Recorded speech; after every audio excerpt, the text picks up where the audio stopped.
opportunity to serve here in this house. Thank you, sir. Shri Ravichandra Vadiraju.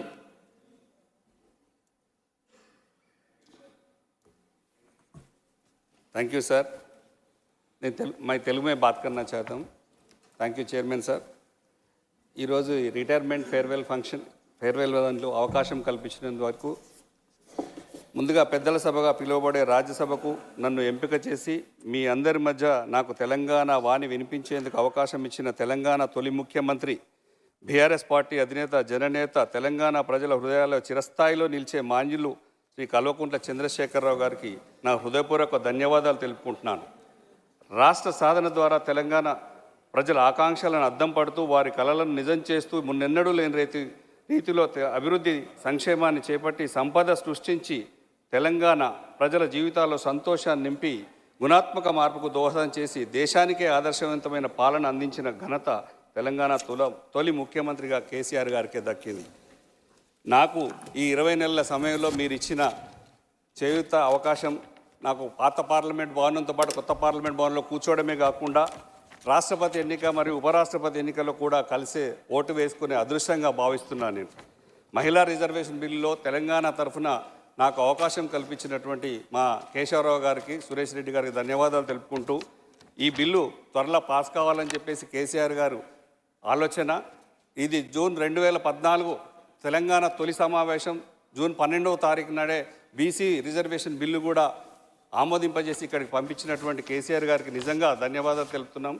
ఈ మహిళా bill pass కావాలంటే కులగణన చేసి బీసీ బిల్లులు పాస్ చేస్తేనే ఇది సాధ్యమవుతుందని చెప్పి మీరు మరొకసారి గుర్తు చేసుకుంటూ నాకు ఈ అవకాశం పెట్రోలియం అండ్ నేచురల్ గ్యాస్ కమిటీలో కూడా మెంబర్గా అవకాశం ఇచ్చిన మీకు దాని ద్వారా కొన్ని సమస్యలు సాల్వ్ చేసుకోవడం జరిగింది.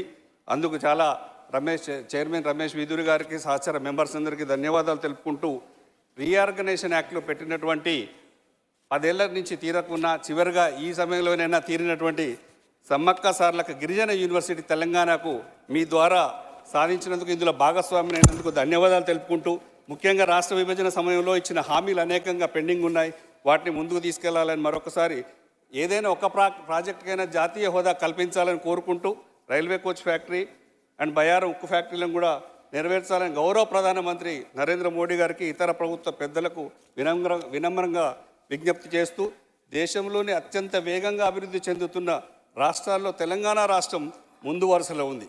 అలాంటి రాష్ట్రానికి కేంద్రం తగిన స్థాయిలో చేయూతను అందించాల్సిన అవసరం ఎంతైనా ఉందని చెప్పి కోరుకుంటూ ఇంత మంచి అవకాశం కల్పించినటువంటి నన్ను ఈ చారిత్రక సందర్భంలో భాగస్వామిని చేస్తూ అవకాశం కల్పించిన మా అధినేత కేసీఆర్ గారికి మరోసారి ధన్యవాదాలు తెలుపుకుంటూ ఇన్నాళ్ళు సహకరించిన పెద్దలు చైర్మన్ మీరు ఫార్మర్ చైర్మన్ వెంకయ్య నాయుడు గారు అందరికీ కూడా నా తోటి సహచర సభ్యులందరికీ కూడా హృదయపూర్వక ధన్యవాదాలు తెలుపుకుంటూ రిటైర్మెంట్ అయ్యే వారి సభ్యులందరూ మళ్ళీ రావాలని నేను కూడా వీలైతే అవకాశం ఇస్తే మరొకసారి రావాలని మనస్ఫూర్తిగా కోరుకుంటూ ఇన్నాళ్ళు సహకరించిన అందరికీ ధన్యవాదాలు తెలుపుకుంటూ సెలవు తీసుకుంటాం. జై హింద్, జై తెలంగాణ. डॉक्टर अशोक वाजपेयी.